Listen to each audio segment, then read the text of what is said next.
अब आज आकस्मिकको समय पनि सिद्धिसकेको छ, त्यसले गर्दाखेरि मान्य सदस्य के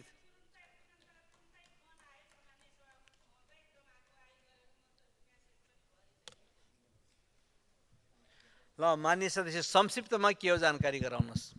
माइक दिनुहोस्। सम्मान्य सभामुख महोदय, धेरै छैन मेरो।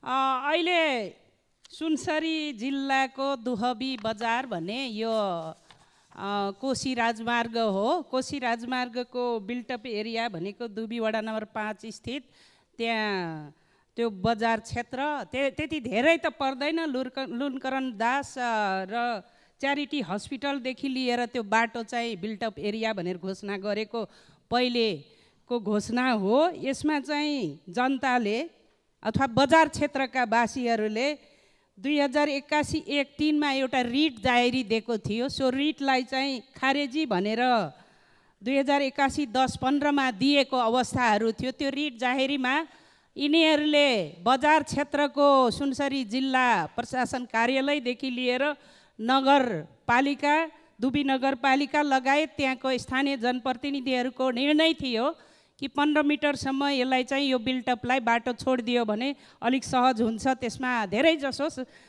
सामान्य रूपमै लिएको थियो सभामुख महोदय। र यसलाई चाहिँ सोही फैसला अनुसार जुन खारिज गरेको रिटमा चाहिँ जनताको माग थियो मुआवजा पाउन्, बढाओस् भन्ने कुरा थियो। तथापि पनि यो बिचमा त्यो फैसला अनुसार फैसला खारिजी भएपछि, रिट खारिजी भइसकेपछि सो अनुसार जनताले स्वस्फूर्त अथवा बजारवासीले स्वस्फूर्त आफ्ना घरहरू तोडिरहेको अवस्था थियो सभामुख महोदय।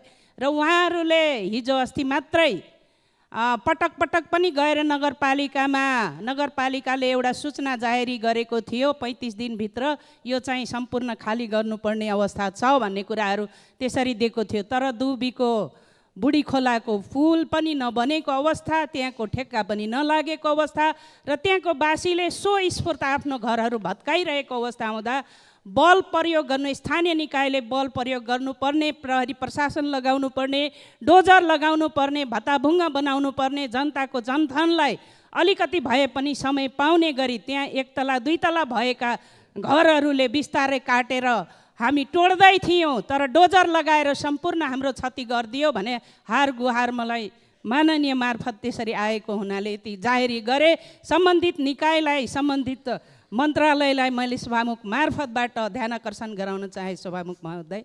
धन्यवाद समय दिनुभएकोमा। मान्य सदस्य